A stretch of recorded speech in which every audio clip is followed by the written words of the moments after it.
What's going on, everybody? RJ Ochoa here from SB Nation's bloggingtheboys.com. Hope all is well wherever you are. We hope you're happy, safe, healthy, and we hope that you survived the Dak Prescott scare from Wednesday, July 28th, 2021. That's right. We are here to recap the fifth practice of training camp for the Dallas Cowboys, the first time that America's team put pads on, and we'll go ahead and get right into it. Dak Prescott.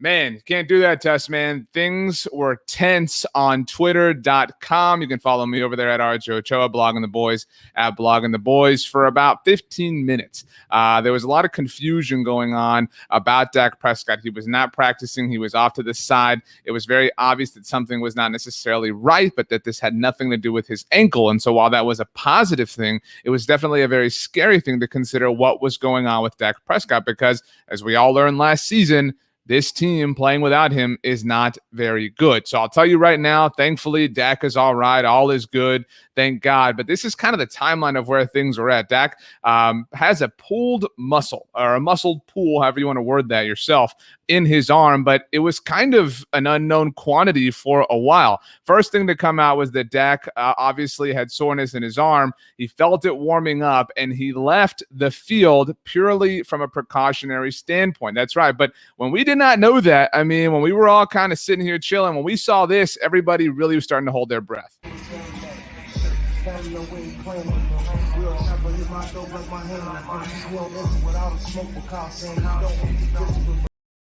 Don't like that. I mean, even now, knowing the Dak is all right, I still don't like it. Still sends chills up my spine. Again, we know how bad this team is without Dak Prescott. We know how important he is. It's great to see that his ankle is in fine shape, but it is still not a good thing to see him even remotely injured. The Dallas Morning News' David Moore, the first report that he left practice because he was dealing with a muscle pull, which obviously explains the muscle soreness. Dak Prescott, prior to last season, I think this gets overlooked, had never missed a game for the Dallas Cowboys, had never really ever been on the injury report. I mean, he's been a relatively healthy player forever for this team, and I'm not at all trying to say or intimate that, hey, that's changing, the status quo is different or anything like that. But, I mean, you know, we've seen some stuff together, you and me, us Dallas Cowboys fans, and so we don't want to continue to see those things again. We want that stuff buried in the past. We don't ever want to go back to a world or a reality where Dak Prescott is not under center for the Dallas Cowboys. So thankfully, everything's all right. It would have been nice to see him, obviously, during the team's first padded practice, but that did not happen. Although, to be fair, in the interest of just kind of full disclosure-ness, that's not a word, but he was not the only player not to really be a part of it. Prior to the team's practice on Wednesday, Mike McCarthy took to the podium and noted that Michael Gallup tweaked his ankle during Tuesday's practice, so he was not a participant during Wednesday's practice himself. If your mind went there, yes, you are correct. We showed this highlight during our live stream on Tuesdays. If you did not know this, we will be having, I said Tuesdays, I meant to say Tuesdays now. We will be having live streams every Tuesday throughout the season. We'll have live streams after every episode of Hard Knocks on Tuesdays.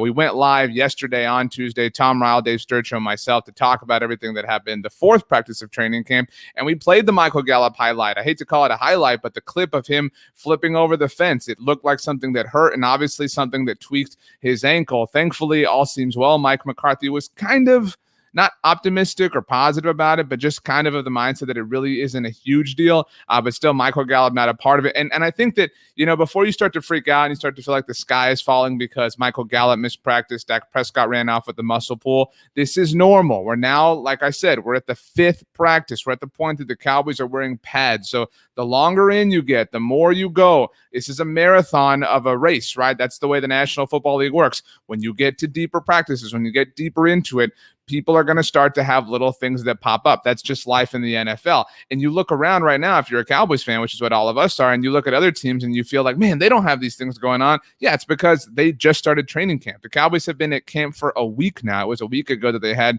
their State of the Union address. So this is kind of par for the course, but thankfully all is well. As noted, though, Wednesday, the first padded practice of the season. Look at Micah Parsons wearing pads for the first time as a Dallas Cowboy at training camp. Awesome stuff to see. And really, it was kind of an awesome day in some particular respects. Dan Quinn, obviously, has this defense really moving in a positive direction. We're going to get there in just a moment. And his routine, as we all know, is he gets out to practice, he finds somebody, whether it's Micah, whether it's Randy Gregory, whether it's the defensive tackles, and he works with them before practice gets going.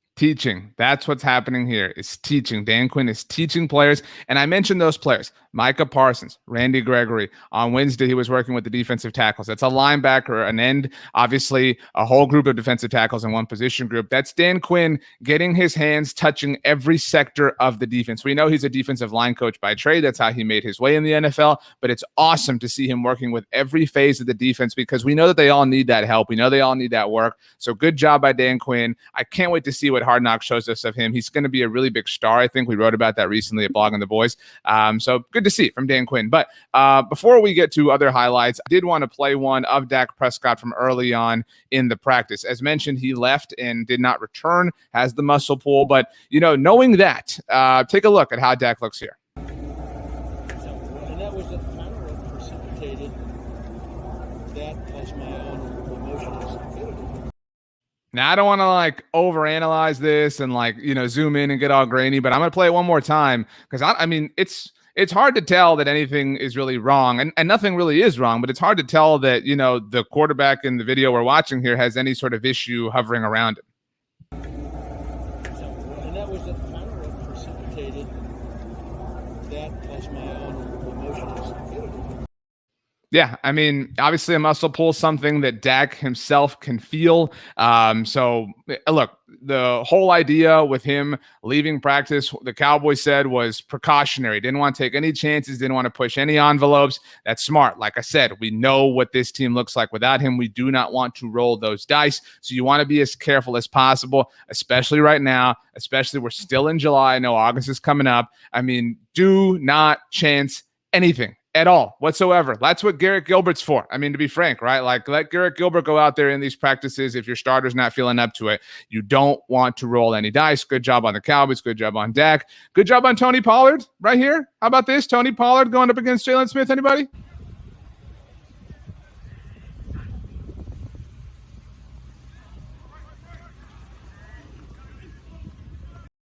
Yeah, Jalen's never going to win that, and that's okay. This isn't a thing to talk about Jalen. But Tony Pollard looking nice, crisp, whatever. Same drill, different players. Micah Parsons, Sean McKeon. We've talked so much about Blake Jarwin and Dalton Schultz. Sean McKeon, don't forget about him. The Cowboys are going to need a third tight end, but Micah Parsons certainly hanging with him.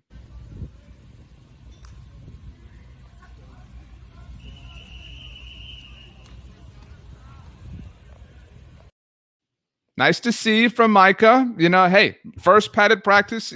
And I think we also have to say this, and I brought this up in different capacities, but Micah Parsons did not play football last year. And I'm not saying he forgot how or anything like that, but it's got to feel nice for him to throw on the pads. It's a different move. It's a different sensation the way you move around in those things. So good for Micah to kind of get back in that groove. Nice to see that. There were some interceptions, and we have a couple of them to show you. One actually involves Micah Parsons himself. But before we get there, not Darian Thompson. We're going to get to that in a minute. Before we get to Darian Thompson, I can't believe I buried the lead on this. Ezekiel Elliott had one of the nicest catches we've seen so far. Not, superhuman or anything, but Zeke Elliott up against Keanu Neal. We haven't seen a whole lot of Keanu so far throughout camp, and I don't think Keanu wants to see this play a lot because Zeke Elliott got the better of him.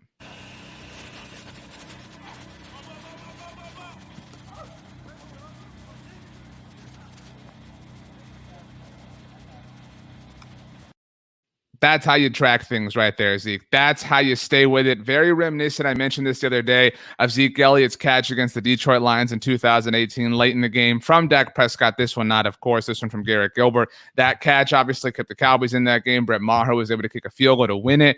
Awesome stuff. I imagine we've all said the Cowboys should utilize Zeke Elliott more in the passing game. So, hey, I'm not saying send him downfield all the time, but get him involved. We want to see that. He can beat linebackers. I think we all believe in Keanu Neal, and he can certainly have his way with them if he wants to. I hyped up Darian Thompson. I can't believe I got out ahead of myself. Darian Thompson had one of the 5 interceptions that were on the board for the Cowboys defense today. Not this isn't gonna, make a Sports Center top 10 or anything like that, but still, hey, if you're getting your hands on the ball on a turnover, we're going to celebrate that.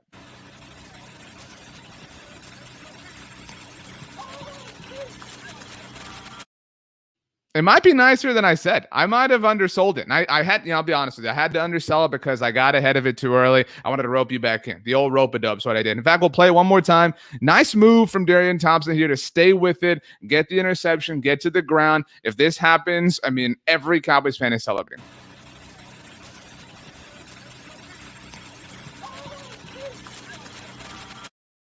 I know a lot of people thought that Darian would be the odd man out when the Cowboys are bringing in Malik Hooker, who did not wear pads himself on Wednesday, still acclimating him in. The Dallas Cowboys are. Darian Thompson has fought his way through a lot of things to be on the Cowboys to this point. I think he's still going to keep fighting. He's still going to keep making his case. If you're getting interceptions in practice, that's going to go a long way. I mentioned it was one of 5 interceptions on the day for the Dallas Cowboys. This is a group that had 3 interceptions on Tuesday, so that's 8 interceptions over the last 2 days, and it should be mentioned that they did have 5 on Wednesday when Dak Prescott left practice early. Not to take away from it, but still, I mean, that context is necessary. And this is good, right? This is really good. This is what we want to see. We want to see this secondary jumping on balls. We want to see this secondary generating turnovers, getting their hands on balls. Trevon Diggs has talked about, we've all heard at this point, how he should have had 14 interceptions last year by his own measurement. We want to see this secondary, this defense as a whole, get their hands on the football, give it back to the offense, give them some short fields to work with, because that's something they were not very good at last season, especially when Dak Prescott was there.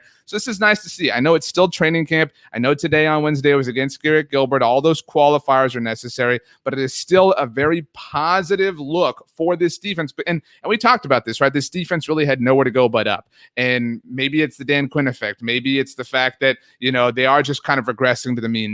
That's normal. Those things kind of stabilize year over year in the NFL. It's very difficult to either be, if you look at defensive success in the NFL, and we could use, the Washington football team as an example last year.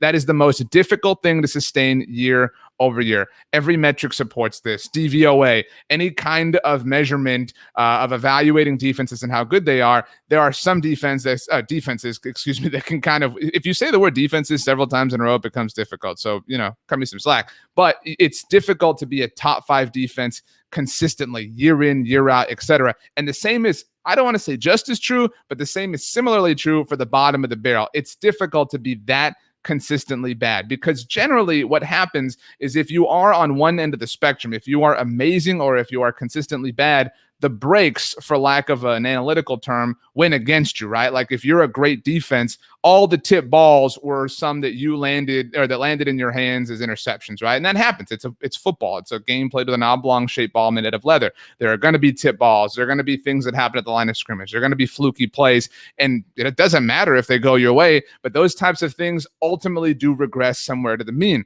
The Cowboys last year were on the opposite side of that spectrum where everything was just so bad. And so there is a level of logic and a level of analysis and data to the idea that, well, they can't be that bad again. There will be some regression to the mean in a positive direction. And I think through the first 5 practices of training camp, we're seeing speckles of that. We're seeing potential, data points to suggest that there is truth to that idea. It's a concept that has a lot of truth to it in nature, but it's something that we are starting to see substantiated with some evidence and some data. And that's a really exciting thing just overall, because we all believe if this defense is just average, right, this offense is going to be good enough to kind of carry it. This is going to be a team that wins 10, 11, 12 games, maybe 13, because there's now a 17th game. And so that is a really good thing to see.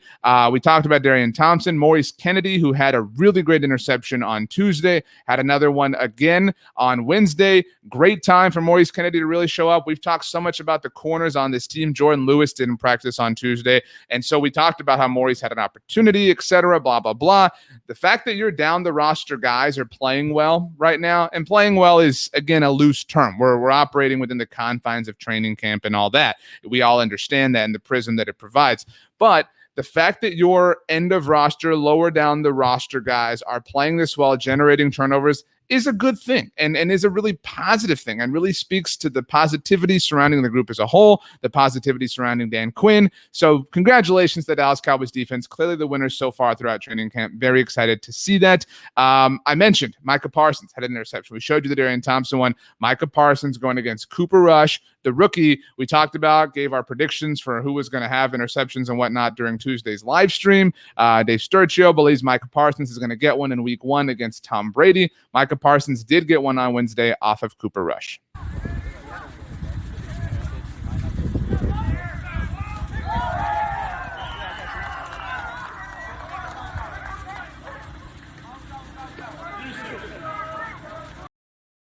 That's what we want to see right there. Attacking the ball, not waiting. We've seen that for so long from the Cowboys linebackers. It's just sitting there waiting, letting things come to them. Micah Parsons says, I'm going to go. I'm going to attack this. I have the athletic ability. I have the range to get there, to get my hands on this ball, because nothing bad happens at that point. And I think people get scared by pass interference and contact. I know we talked about the Kelvin Joseph play on Tuesday, but Micah Parsons, as a defender, has just as much of a right to that football. And he's going out, he's getting it. Worst case scenario, you break that pass up, you go back, you live for another down. I'm going to show it to you one more time. Again, pay attention to how Micah Parsons is aggressive in this particular moment.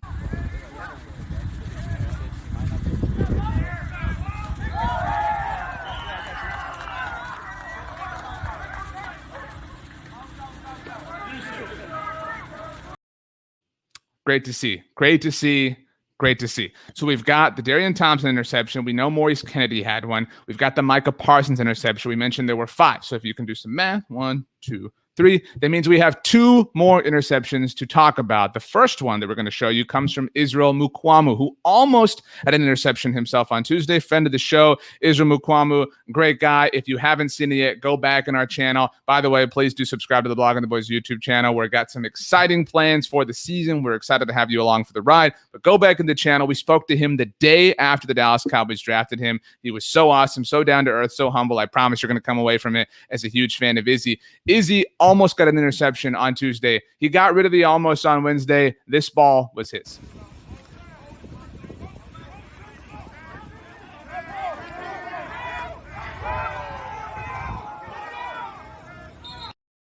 And I don't want to take away from this, believe me, because Israel Mukuamu, that's our guy, right? Like that, where we stand, Israel Mukuamu. But just kind of a floater. Like if we're being honest here, we showed some great interceptions. The Maurice Kennedy one, the DeMonte KZ one on Tuesday. Those were great athletic plays. And I'm not at all denying that Israel Mukuamu is a great athlete. We know he obviously has a history of some interceptions, especially in college. Shout out to Jake Fromm, who definitely knows who Israel Mukuamu is. But this is just, again, watch it again. Just kind of a floater, but hey, you got to come down with it. And that's the thing that we talk about luck, right? Like the regression to the mean is these types of plays didn't go the Cowboys' way last year. And if they do, they're interceptions that count just the same as the ones where you break on the ball.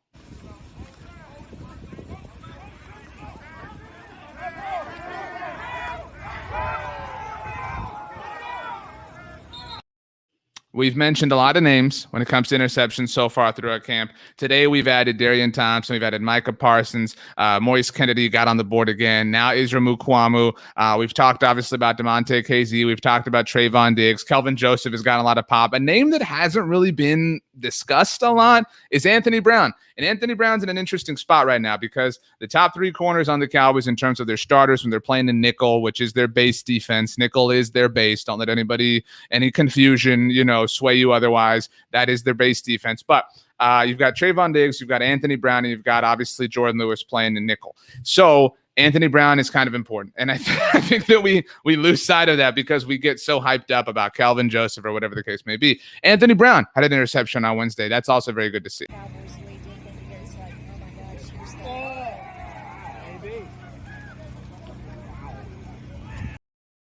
Good for AB, man. Good for AB. Kind of the old man in the room for the Cowboys cornerbacks. That happened quick. I mean, that really did happen quick. Awesome day for the Cowboys defense once again. Awesome 2 days in a row for the Cowboys defense. Whenever Dak Prescott gets back, I do anticipate seeing a great day from the Cowboys offense just because it's been a while, and I think we're going to start to get that kind of back and forth, that good, healthy competition from both sides of the ball. It was not a day where the offense got blanked, though. CeeDee Lamb had, let's just watch this. We'll play it a couple times. I mean, this just unreal.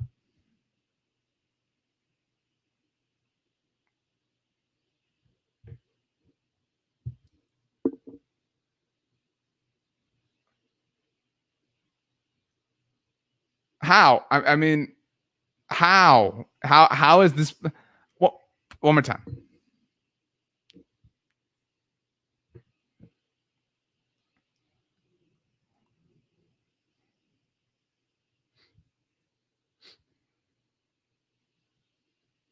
He's out of bounds, but who cares, man? I mean, this The NFL let CeeDee Lamb fall to the 17th overall pick to a Dallas Cowboys offense with Dak Prescott at quarterback, Amari Cooper, Michael Gallup in it. I mean, we can go. It's insane. It really. One more time, just because. I mean, just CeeDee Lamb.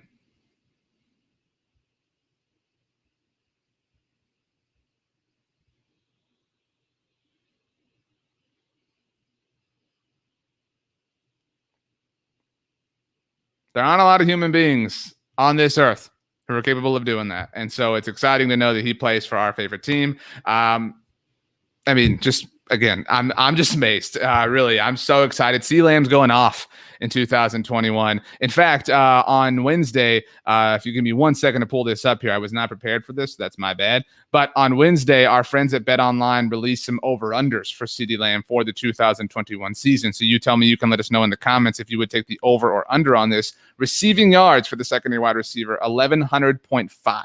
So basically, if you think CeeDee Lamb's going over 1,100 yards in 2021 and receiving touchdowns, 6.5 is the over-under. So whether or not you think he'll get 7 touchdowns or not is the break point there. There are 17 games in an NFL season now, as we've talked about several times.